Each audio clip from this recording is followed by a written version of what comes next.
In both face-to-face and online teaching environments, there are a number of characteristics that would be considered good teaching practice. For example, teachers should provide a variety of activities. They should try to make the activities as interactive as possible. They should give clear instructions. They should monitor students' work, and they should give feedback. I'm going to focus on these 5 characteristics and discuss how teachers need to adapt to be able to deliver them in the online classroom. So in a face-to-face class, the teacher can provide a great variety of activities. The main constraint is whatever media are available in the room: books, pens and papers, computers and so on. Also, it's very easy to move between one activity and another, to listen to a recording as a class, do a comprehension gap fill individually, then role play the end of the situation in a pair. In an online course, the teacher can still create a wide variety of activities because software is available that creates quizzes, gap fills, listening exercises and so on. However, it may be harder to provide a variety of interaction patterns. In the sequence I described earlier, students flowed naturally from whole class to individual to pair work. In an asynchronous setting, students will often be working alone.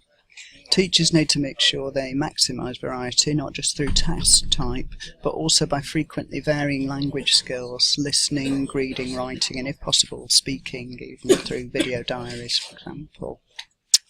As I suggested in the previous section, it's easy in the classroom to set up activities where students have to speak and listen to each other, which is a crucial feature of active learning, and it's essential communication practice in the language classroom. In the online class, it can be much harder to set up student-student interaction. Because they don't physically meet each other, students may feel they don't really know their classmates, they may not have much incentive to work with them. It's very important to create a social base then for the class by building in getting to know you tasks at the beginning of the course. Where students are working asynchronously, teachers need to imagine how each activity could be made collaborative, perhaps by using discussion boards, Google Docs or wikis. They need to build elements into the activity that will force it to be genuinely collaborative, not just 2 individual postings on the same discussion board. Even in the synchronous classroom, collaboration is a bit more difficult than the face-to-face classroom. The teacher can use breakout rooms to create pair and group work activity. They might need to create scaffolding, for example, tables that students have to fill in together to encourage collaboration. Another area where the teachers who's working online might need to adapt their practice is how they give instructions. In the face-to-face classroom, when the students are carrying out a task, the teacher breaks it down into steps and gives 1 step of instructions at a time. For lower level learners, the teachers can also use concept checking questions to check understanding, and because teachers are in the same room as the students, they can soon see if things are going wrong, stop the task and repeat instructions.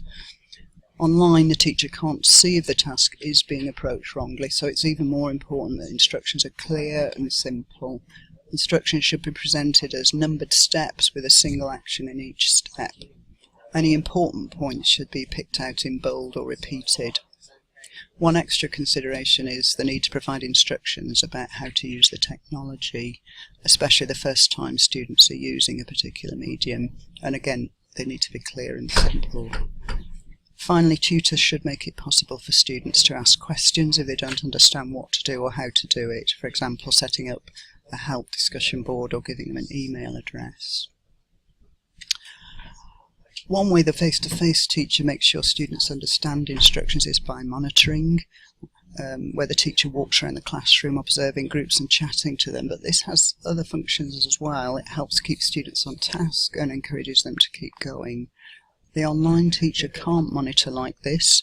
Even in the synchronous classroom, it can be a problem as we can't always see students. We may not be sure they're still in front of their computers even. Of course, we should visit groups when they're in the breakout rooms, but we could also nominate students to report back or answer questions. In asynchronous work, we should visit the discussion boards and wikis regularly, maybe doing some weaving to encourage students to keep going or to bring focus back onto the task. Or we could ask for regular reports on a long activity. It's important we post regular encouragement to asynchronous learners so they feel the tutor's with them and is sympathetic and interested in how they're doing. Finally, how we give feedback. is different between the face-to-face and online classroom. In the face-to-face classroom, we give a lot of positive feedback quite naturally throughout the lesson, nodding, smiling, good, interesting point. We're also able to give immediate error correction and suggestions for improvement. We can give them in a friendly, informal tone that's not discouraging. In the online classroom, students still need positive feedback, especially if they're working on their own. Gap fills and quizzes can incorporate positive feedback with a well-done message when the student gets things right. We should remember also when we're weaving, for example, to acknowledge good work students are doing. When we're giving written feedback, for example, a comment on a discussion board, we should also remember that it remains there when we've left and students might feel exposed by this. So if we've got errors to correct or suggestions for improvement, they need wording tactfully and having a positive framework. One place where the online environment really comes into its own is peer feedback. The discussion board is a great medium for this and it should be encouraged, though we need to make sure students are respectful of each other in that feedback. Finally, we should give some thought to how we give private feedback in an online class. Students might feel a bit remote from the teacher, so some personalised feedback on video might help to make the student feel included. So to sum up, the principles of teaching remain the same whether you're teaching face-to-face or online. However, we may need to translate them so they come through in the online context. Thank you for listening.